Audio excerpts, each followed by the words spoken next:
Beleza. Agora a gente vai entrar aqui, então, nas teorias evolutivas, tá, pessoal? A primeira teoria evolutiva que a gente vai ver é o Lamarckismo, tá? Fundado não, né? Criado por Jean-Baptiste Lamarck, né? Um francês que foi o pioneiro. Isso que é importante de Lamarck, que eu quero que vocês lembrem, pessoal. É muito comum, quando falam de Lamarck, falar que ele estava errado, né? E isso não é tão correto de afirmar. Apesar que as teorias deles, as leis, né, que ele criou, foram derrubadas, mas já estão até voltando. Já tem alguns casos que elas se tornam aplicáveis. Mas calma aí, o que eu quero que vocês pensem quando falar de Lamarck é que Lamarck foi pioneiro na divulgação da ideia da evolução biológica. Pessoal, por que isso é muito importante? Apesar de fazerem séculos disso, né, até hoje, imagina, até hoje não é qualquer lugar que você entra falando de evolução. O pessoal já vai falar que você está errado, que vai falar um monte de coisa, por que macaco não está virando gente, um monte de coisa que não tem nada a ver. Né? Por quê? Porque a religião é muito forte na nossa sociedade. Então, se já é forte nos dias de hoje, você imagina alguns séculos atrás. Tá? Então, Lamarck, ele foi muito importante, por quê? Porque ele introduziu essa ideia da evolução.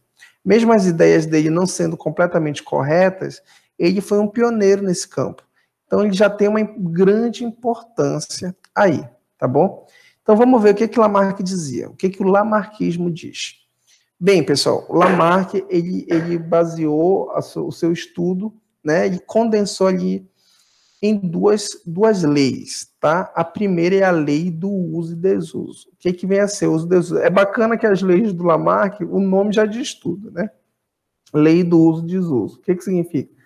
Se eu uso muito um membro, esse membro vai crescer. Se eu não uso, ele diminui. Você acha que isso está certo? É verdade isso? Se eu uso bastante, cresce. Se eu não uso, diminui. É verdade isso? Se você respondeu depende, tá? Você está certo. Depende. A resposta correta é depende. Né? Sabemos que tem alguns membros, tem alguns tecidos do nosso corpo que realmente, se a gente usar bastante, né, ele vai aumentar. Como é o caso da musculatura, por exemplo, nosso tecido muscular. O que é usar bastante? É fazer a utilização fisiológica dele. Quando você vai para uma academia, você está exercitando sua musculatura. Então, o que acontece? A hipertrofia muscular começa a crescer, né? A pessoa fica sarada ali, fica forte, aumenta o tecido muscular. Então, mas será que isso serve para tudo, pessoal? Por exemplo, se eu ficar me esticando todo dia, eu amarro uma corda no meu pé, uma no meu braço e fico me esticando ali todo dia. Eu vou aumentar de tamanho? Né? Você acha que eu vou? Não vou. Sabe por quê, pessoal? Porque nem toda característica ela entra na lei do uso e do desuso. Tá? Isso aí vai ter um limite genético. Por exemplo, a minha genética permite, o meu fenótipo, na verdade, permite que se eu exercitar minha musculatura, eu fique hipertrofiado, né? Que eu fique musculoso. Agora, já o meu tamanho, eu não é me puxando de uma ponta para outra, né? Eu puxando meus extremos em direções opostas, não significa que eu vou aumentar meu tamanho. Por quê? Porque eu não tenho genes de crescimento, né? Eu tenho meu gene de crescimento para esse tamanho que eu tenho. Eu não posso aumentar ele, nem diminuir. Então, tem um limite genético aí que Lamarck não levava em consideração, tá? Então, qual foi o exemplo utilizado por Lamarck aqui para falar da lei do uso e do desuso? As girafas. Lembra que a gente falou dos fósseis? Então, já era de conhecimento do Lamarck a questão dos fósseis. Ele viu, né, que acharam fósseis assim de girafas, né, muito, muito antigos, onde o pescoço das girafas eles eram menores. Aí o que Lamarck elaborou na sua teoria? Bem, os fósseis comprovam, então, né, que as girafas tinham pescoços menores. Aí o que aconteceu aqui, ó, na imagem aqui à esquerda? como a copa elas se alimentam de folhas, né? E como a copa das árvores era muito alta, as girafas foram esticando seu pescoço, né? E foram aumentando esse pescoço, o tamanho desse pescoço. E à medida que cada geração passava, né, que a gente já entra aqui na segunda lei do Lamarck, que é da transmissão das características hereditárias, né? Dos caracteres adquiridos. Olha aqui, ó. Então, a lei do uso e desuso. Começou a usar o pescoço aumentou, e essas características eram passadas aqui, ó, ao longo do tempo. Tá vendo aqui essa seta vermelha embaixo das girafas aqui? Então, indica o tempo. Então, ó, aqui, ó, o primeiro grupo de girafa começou a esticar o pescoço, esticou, já cresceu, passou para o segundo grupo de girafa, que já esticou, cresceu mais, e passou para o terceiro grupo de girafa, como se fossem as girafas atuais, aqui, ó, com pescoços grandes, que alcançavam a copa das árvores. Então, ele falou assim, ó, aumentou o uso do pescoço e foi transmitindo para os seus descendentes até chegar no tamanho atual do pescoço das girafas. Pessoal, isso tá errado, tá bom? Por quê? Porque a gente sabe que nem toda característica adquirida ela é transmitida para os descendentes, tá? Se Lamarck tivesse certo, você que vai na academia lá todo dia, que malha tudo, fica forte, você teria um filho fortinho, né? Seu filho sairia sarado, né? Ou então as meninas, né, que gostam de se bronzear, né, expor a pele ao sol, né, que aumenta a pigmentação da melanina, dando aquele bronzeado. Se tivesse um filho nesse momento, ele nasceria bronzeado, filho? Não, né? Então, nem todas as características que são adquiridas, elas são transmitidas geneticamente, tá, pessoal? Então, toda vez que você vê falar de Lamarck em alguma questão, provavelmente vai falar das ideias, dos erros, né, de Lamarck. Apesar que hoje, olha, isso é muito importante, né? A única questão que você vai considerar Lamarck certo é se falar numa coisa chamada de epigenética, né? São estudos mais recentes. Eu acho muito difícil cobrar isso, por exemplo, no Enem. Porém, se falar em epigenética, que eu explico em outro momento, mas se falar em epigenética, aí sim você pode considerar o lamarckismo correto, né? A epigenética vai falar justamente dessas características genéticas que podem ser ativadas pelo ambiente e passadas adiante, tá? Mas isso são coisas assim que são bem recentes, dificilmente vai ser cobrado assim, em Enem. Mas o tradicional é cobrar os erros de Lamarck, tá? Não os acertos. Então, beleza, a gente tem aí o lamarckismo. O próximo, pessoal, vai ser o famoso darwinismo, teoria elaborada, então, pelo inglês Charles Darwin, tá? Darwin baseou, pessoal, a sua teoria da evolução toda numa força chamada de seleção natural, tá bom? Depois, ó, aqui, ó, botei uns tópicos aqui, né, que ele foi um grande naturalista, tá? Ele escreveu o livro Origem das Espécies por via da seleção natural em 1859, que é considerada a obra-prima da vida dele, onde ele vai explicar as ideias sobre evolução e seleção natural, e também no livro A Descendência do Homem, de 1871. Então, olha só, pessoal, o que vem a ser a teoria da seleção natural? Segundo Darwin, a gente vive sobre uma força ambiental constante chamada de seleção natural, né? É uma pressão seletiva, como se a gente estivesse o tempo todo passando por um processo de seleção que de fato né? A gente está o tempo todo sendo testado para ver se a gente sobrevive, tá? Olha o exemplo aqui que o Darwin utilizou para explicar a seleção natural, tá? Aqui, não sei se vocês percebem nessa imagem aqui das mariposas, a gente tem nessa imagem duas mariposas, uma mais clara e outra mais escura. Elas estão pousadas aqui numa árvore. Pessoal, antes da Revolução Industrial, né, era comum a gente perceber nas árvores umas estruturas mutualísticas chamadas de líquens, que são associação de algas e fungos, né? E formam uma mancha branca na árvore. Então, até hoje em dia, quando você vai no sítio, quando você vai numa área assim que o ambiente é mais preservado, que tem pouca poluição, você vê que nas árvores é cheio de manchas brancas, tá? Essas associações mutualísticas são chamadas de líquens, essas manchas brancas. Elas são comuns em ambientes assim que tem ambientes mais conservados, tá? Que não tem muita poluição, porque quando tem a poluição, esses líquens morrem. Então, olha aqui, nós temos duas mariposas aqui pousadas no líquen da árvore. Pessoal, vocês conseguem visualizar as duas com a mesma facilidade? Eu acredito que não, né? A gente vê com qual que a gente vai ver com mais facilidade? A mariposa o quê? A mariposa escura, a mariposa preta. A branca, o que acontece com ela? Ela se camufla no ambiente. Então eu pergunto para vocês, qual vocês acham aí que tem mais vantagem? Qual que vocês acham que tem mais vantagem nesse ambiente? Pessoal, imagina aqui que você é um predador que se alimenta de mariposa, tá? Você está passando aqui no ambiente e você está procurando sua alimentação. Qual mariposa que você vai ver primeiro? A preta ou a branca? A preta. Então, a preta, ela é desfavorecida nesse ambiente, tá? Porque ela é mais facilmente visualizada por predadores. Então, quando fizeram esse levantamento aqui, ó, que Darwin fez esse levantamento, ele viu que existiam muito mais mariposas brancas do que mariposas pretas. Por quê? Porque as pretas eram predadas em maior quantidade, porque elas eram o quê? Mais visíveis no ambiente. Acontece, pessoal, que ocorreu a revolução industrial, poluição, criação de indústrias e tudo mais.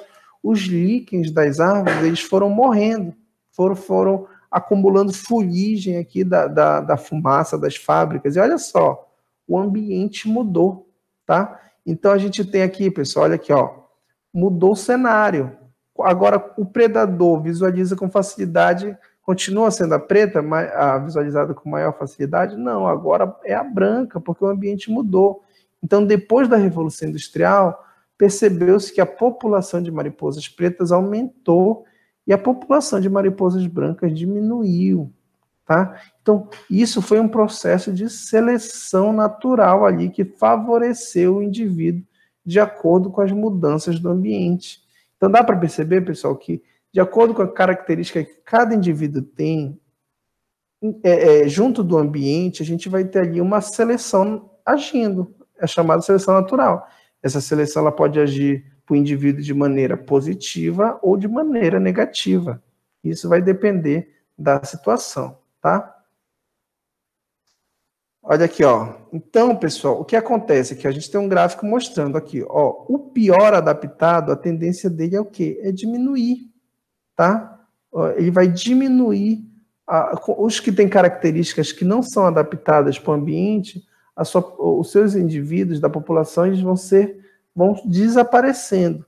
Já os que têm características que se adaptam ao ambiente, eles vão ter maior chance de sobrevivência. Pessoal, para você sobreviver, né, você tem que ter, então, essas características melhores adaptadas ao ambiente.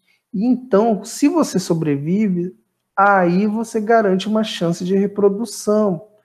Basicamente, é isso. É reprodução. Se você não se adapta ao ambiente, você não sobrevive, você não reproduz, você não passa adiante seus genes. Se você se adapta ao ambiente, você sobrevive e você tem chances de reprodução. E na reprodução, você passa os seus descendentes adiante, você passa seus genes, desculpa, para os seus descendentes. Então, percebe que evolução, lembra que eu falei lá no começo da aula que a adaptação vai ser o acúmulo de características que permite a sua sobrevivência para que você possa reproduzir. Então, essa que é a chave do sucesso aqui da evolução. Você tem que sobreviver para poder reproduzir e passar suas características adiante.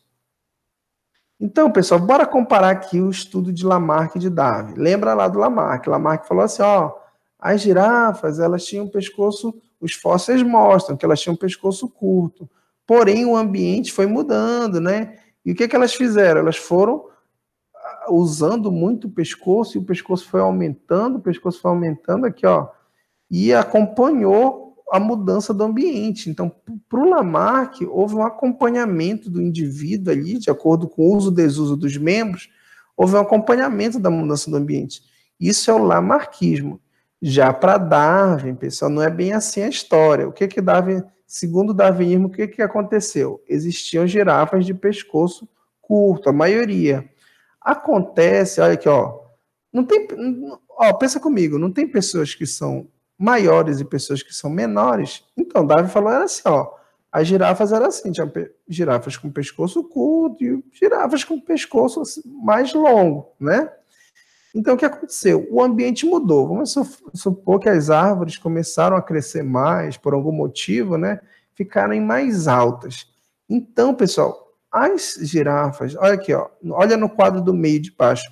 As girafas de pescoço curto não conseguiam mais se alimentar, né? Por quê? Porque o pescoço dela não alcançava a copa das árvores. Então, você percebe aqui no quadrinho do meio que a girafa com pescoço curto, ela morreu, ela não se adaptou, ela não conseguiu reproduzir e não passou adiante os genes de pescoço baixo. Agora, as que tinham pescoço mais longo sobreviveram porque conseguiram se alimentar e passaram isso adiante e assim sucessivamente. Todas que apresentavam a característica de pescoço maior foram sobrevivendo e passando essa característica adiante até a gente só ter girafas de pescoço longo, tá bom?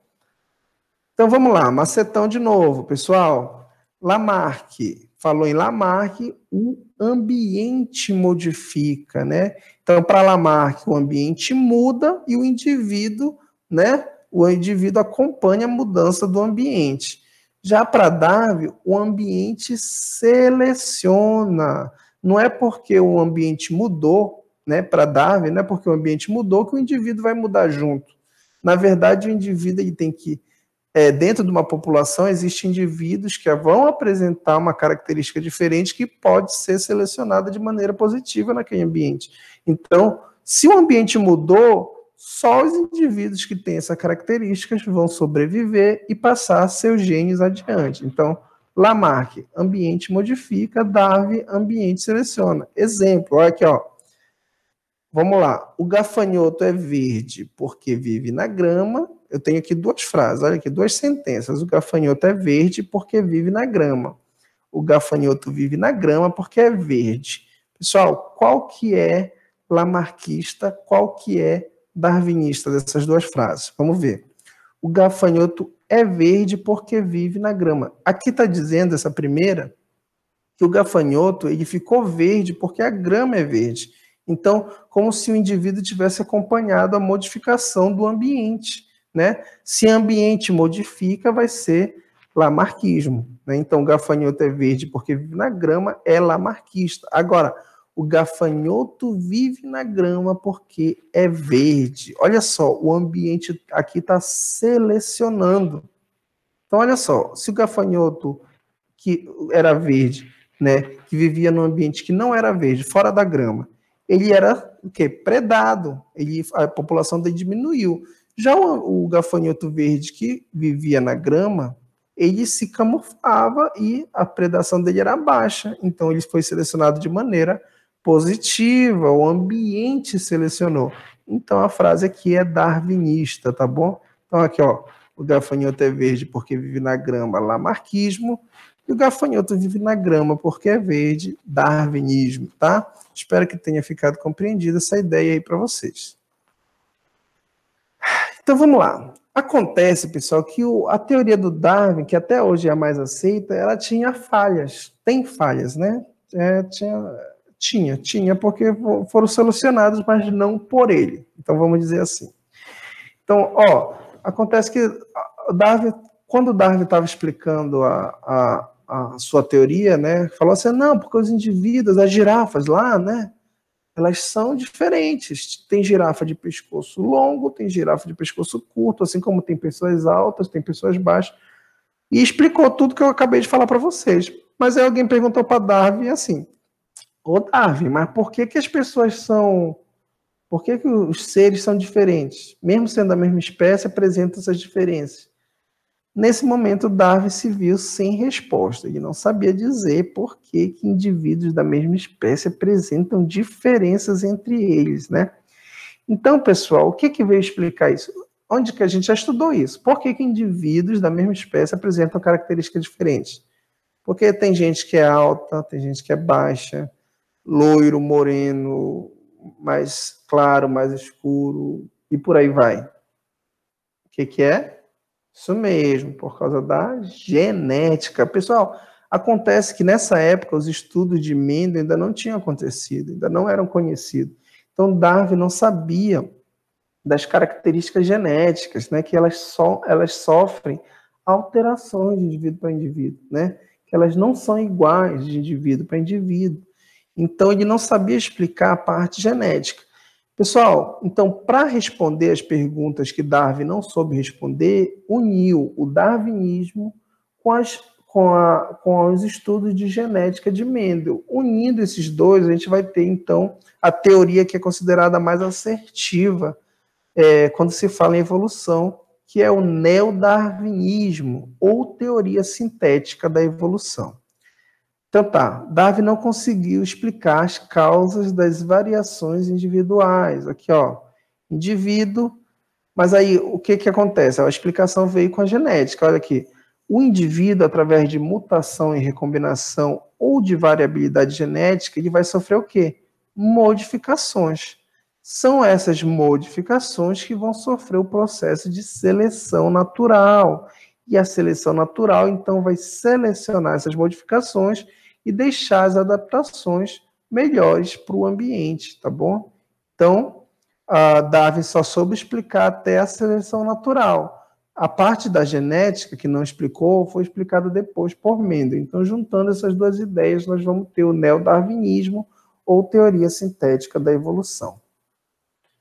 Na teoria sintética, a população é considerada como uma unidade evolutiva. Lembra, a população são aqueles conjuntos de indivíduos da mesma espécie que compartilham uma determinada localidade, tá? População, conjunto de seres da mesma espécie. Dois indivíduos são da mesma espécie quando cruzam naturalmente entre si e produzem descendentes férteis, tá bom? Isso a gente já falou. No segundo ano, vocês devem ter estudado esse conceito aí de espécie. Então, o que vem a ser a especiação, pessoal? É o processo de formação de novas espécies. Acontece que a seleção natural ela vai selecionando adaptações ao longo de milhares e milhares e milhares de anos. Chega um momento que ela selecionou tantas adaptações diferentes entre os indivíduos, esses indivíduos vão ser divididos em espécies diferentes, tá? Quando eles não forem mais potencialmente intercruzantes de gerar indivíduos, eles são considerados espécies diferentes, tá bom? Então, como que acontece esses eventos de especiação? Através de dois eventos, tá? Isolamento geográfico e isolamento reprodutivo. Olha aqui, pessoal, imagina comigo. A gente tem uma população inicial aqui, ó. Você está vendo aqui no retângulo verde, uma população inicial. Estabelece uma barreira ecológica. Essa barreira ecológica pode ser tanto isolamento geográfico, vamos supor que indivíduos de uma mesma espécie, o ambiente criou ali uma montanha, uma migração para lugares diferentes, e eles estão geograficamente separados, tá? Então, eles não vão ficar milhares e milhares de anos separados, sofrendo diferentes processos de seleção natural. Por quê? Porque estão em ambientes diferentes. Então, eles vão passar tanto tempo longe um do outro que, com tanta seleção natural que ocorreu, tantas modificações que foram selecionadas, vai chegar um dado momento em que esses indivíduos eles são de espécies diferentes, porque se você colocar eles juntos, eles não são mais potencialmente intercruzantes, eles não têm mais como gerar novos indivíduos, tá? Então, a partir desse momento, eles são considerados de novas espécies, tá bom? Esses aqui são os mecanismos responsáveis pelo isolamento reprodutivo, tá? Só para vocês terem uma ideia, nós vamos ter os isolamentos. Como que ocorre esse isolamento reprodutivo durante esse distanciamento dessas populações? A gente pode ter mecanismos pré-zigóticos e os mecanismos pós-zigóticos, tá? Vai desde isolamento estacional ou temporal. Quando indivíduos eles começam a ter épocas diferentes de reprodução. Um é no primeiro semestre, outro é no segundo semestre. Então, não combina o período, né? A temporalidade não combina. Então, eles nunca vão ter ali uma sincronia de período reprodutivo para sequer tentar a reprodução. Então, isso é um mecanismo de isolamento reprodutivo. Tem o isolamento mecânico, né, que são as diferenças anatômicas acentuadas. Uma ave, por exemplo, ela não vai reproduzir com coelho, não tem nem anatomia para isso, tá entendendo? Então, são coisas, eles ficam muito diferentes. Isolamento comportamental ou etológico, né? Eles vão ter comportamento sexual totalmente diferente. O que é atrativo para uma espécie já não vai ser atrativo para outra e vice-versa. E por aí vai, pessoal. Depois, a gente, se quiser, eu explico melhor isso aqui, mas existem várias formas que eles podem se isolar reprodutivamente, tá bom? Seleção natural, ela também pode ser dividida em 3 tipos. Aqui só para a gente finalizar essa parte de seleção natural. Ela pode ser considerada direcional, tá, pessoal? Quando a gente tem aqui, ó, uma característica extrema selecionada. Então, vamos supor assim, surgiu várias características extremas em uma espécie. Sei lá, aparecimento de uma espécie, sei lá, com mutações, 1, 2 e 4 membros. A de 4 membros foi selecionada positivamente. Então, foi um extremo selecionado positivamente, tá? Então, ela é chamada de seleção natural direcional, porque um extremo foi selecionado de maneira positiva. Aí eu vou pular aqui para o terceiro aqui, porque eles são... Não, desculpa, eu vou pular para o segundo mesmo. A disruptiva é quando os 2 extremos são selecionados de maneira positiva. Então, vai ser selecionado, no caso que a gente está usando dos indivíduos com 1, 2, 3, 4 membros, vai ser selecionados indivíduos com 1 membro de maneira positiva, eles vão se adaptar ao ambiente, e os indivíduos com 4 membros. Os indivíduos com 2 e 3 membros não são selecionados de maneira positiva. Então, quando os 2 extremos são selecionados de maneira positiva, a gente tem uma seleção natural disruptiva e uma seleção natural estabilizadora, aqui, que é a última, é quando as características intermediárias das modificações são selecionadas. Então, nesse caso, vão ser selecionados indivíduos com 2 e 3 membros. Deu para entender? Então, a gente vai ter seleção natural direcional, disruptiva e estabilizadora. Pessoal, só porque pode ser perguntado para vocês, né? Também a questão da seleção artificial. O nome já diz tudo, né? A seleção natural, ela ocorre de maneira natural no ambiente. A seleção artificial, ela ocorre de maneira artificial, ou seja, ela é conduzida pelo ser humano, tá? Então, quando o ser humano ele age de maneira a selecionar características, ele escolher características, deixa de ser uma seleção natural e passa a ser uma seleção conduzida, uma seleção artificial, tá?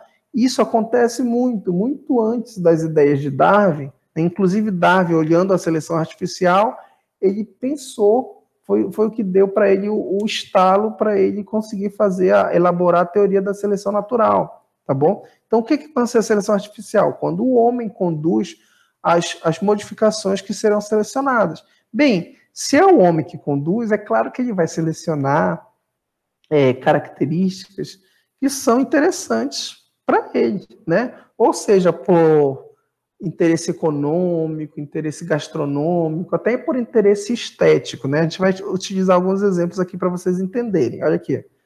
Eu não sei se vocês sabem, se vocês já tinham visto, mas ó, aqui na figura, na imagem na foto, né, da esquerda, a gente tem a banana. Aqui são 2 casos de banana.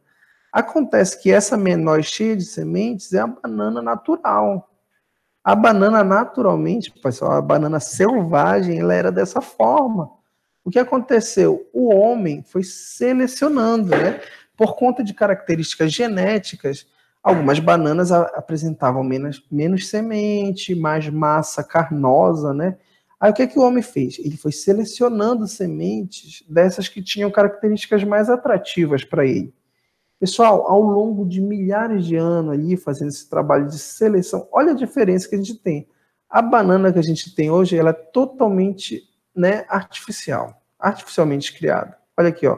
A banana naturalmente era essa, pouca massa carnosa e muita semente, sem contar no tamanho, era bem menor. Aqui, ó, trouxe outros exemplos aqui de plantas que foram selecionadas artificialmente pelo homem. Aqui, ó, a melancia. Olha como ela era antes. Muito menos estrutura aqui, ó, de estrutura nutritiva, né, de sacarose, de doce, né, ela tinha inclusive um gosto amargo. Aí o homem foi selecionando aquelas sementes que apresentavam de repente, essa aqui é mais doce, então bora selecionar essas daí. Né? E foi só escolhendo sempre as melhores, trabalhando de maneira a escolher as melhores características que tinham interesse para ele. Olha como fica hoje. Então, muito mais nutritiva, muito mais saborosa, tanto a melancia quanto a banana, aqui, ó, como era e como é, quanto o milho. O milho, pessoal, o milho ele tinha poucos grãos, ó, aqui, ó, poucos grãos, muito duro, ele era muito, muito fibroso, ainda é até hoje, mas ele era tão fibroso que era muito inviável de usá-lo para alimentação. Acontece que o homem foi selecionando as melhores características para chegar no que a gente tem hoje aí, que atende as nossas necessidades, né? Então, isso é uma seleção artificial das espécies. Aí você pergunta, mas professor, é só com planta que faz isso? Não. Olha aqui, ó, os animais. O frango, por exemplo. Olha aqui, ó, a gente tem uma imagem mostrando como que ocorreu a seleção dos frangos para abate ao longo das décadas, tá? Aqui, ó, acompanha comigo aqui na coluna. A gente tem uma coluna de 1957, 1978 e 2005. Pessoal, olha aqui, ó, um dia de nascido. Em 1975, o frango nascia com 34 gramas. Já em 1978, ele já nascia com 42 gramas. Em 2005, 44 gramas.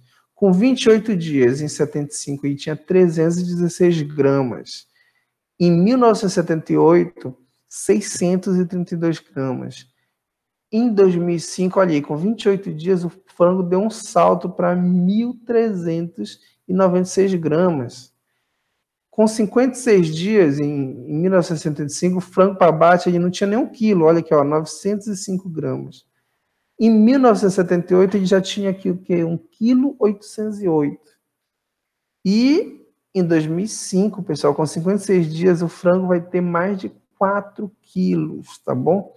Então, foi melhorando, o homem foi selecionando essas características para melhorar o quê? O consumo, né? Para melhorar ali a distribuição de consumo, né? Para atender o consumo da população que sempre vai aumentando. Então, isso aí foi positivo, né, para a questão da alimentação da população. Então, isso aqui foi conduzido de maneira artificial, né? Se fosse naturalmente, provavelmente a gente não chegaria, o frango não chegaria nessa situação que ele está hoje. Mas não é só para alimentação, pessoal, também para fim recreativo, né? Como no caso de cachorros. Os cachorros, eles são todos originados aqui, ó, do lobo cinzento. A partir do lobo, foram criadas várias e várias raças de cachorro, tá? Em vários lugares do mundo, Europa, América do Norte, China, Índia, América do Sul e por aí vai. Então, cachorro é um grande exemplo de seleção artificial que atende requisitos estéticos. Olha aqui, pessoal. Já foram, ó, o Bull Terrier foi uma raça que foi a priori, né, ela foi conduzida a sua criação para um cachorro de corrida, para um cachorro que atende requisitos estéticos aí de força, né? Olha como era em 1915 o Bull Terrier, olha como ele é nos dias de hoje aqui, ó. Já mudou bastante. Por quê? Porque essa seleção ela é contínua. Até hoje, né, ela vai sendo feita. Então, olha a diferença do Bull Terrier aí numa questão de 100 anos, praticamente. Acontece que essas seleções, elas não são necessariamente boas para o cachorro, elas só atendem a fins estéticos e não pensam na questão do que seria vantajoso para o cachorro. Agora, eu vou dar alguns exemplos para vocês. Por exemplo, aqui a gente tem um mapa de sofrimento animal devido à seleção artificial feita pelo homem para criar raças. Olha aqui, ó. Na região da cabeça aqui, ó, tá mostrando um pudo. Porque a maioria dos pudos vão apresentar hidrocefalia, que é o quê? O acúmulo de água na cabeça, tá? Então, eles vão ter um acúmulo de água constantemente na cabeça, isso causa uma pressão na cabeça. Pudo é comum também sentir dor de cabeça, devido ao problema de hidrocefalia. Aqui as orelhas, pessoal, as orelhas dos dálmatas. Não sei se vocês sabem, mas o dálmata, principalmente aquele que tem o olho azul, né?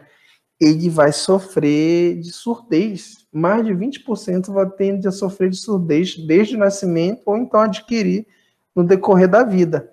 Por quê? Porque para ter um dálmata de olho azul, né, o homem, né, fez a seleção do olho azul entre indivíduos que tinham olho azul, ele foi cruzando ali indivíduos de olho azul. Acontece, não sei se vocês lembram da nossa aula de linkage, né? Acontece que olho azul é uma característica recessiva, assim como o gene para apresentar deficiência auditiva. Ou seja, tanto o olho azul como a deficiência auditiva dos dálmatas dificilmente seria expressada. Acontece que, como eles estão no mesmo gene, eles têm uma ligação gênica próxima, né? Então, quando o homem seleciona dálmatas para ter olho azul, de maneira não intencional, ele também está selecionando o gene para surdez. Então, os dálmatas, eles tendem a ser surdo por conta disso, por causa de uma seleção de cor de olho, eles tendem a ser surdos, tá? E por aí vai, tá, pessoal? Tem vários problemas aqui, ó, o problema de quadril, que é a displasia coxofemoral de Rottweiler, pastor alemão, né? Isso sofre muito, esses cachorros sofrem muito quando atingem uma idade mais avançada. O pug, pessoal, a questão do focinho, né? Vocês sabem que o cachorro tem um focinho alongado, né? Desde o lobo até a maioria dos cachorros. O homem selecionou várias características para ter um cachorro de focinho curto, focinho achatado para ser mais bonitinho, né? Olho esbugalhado e focinho achatado.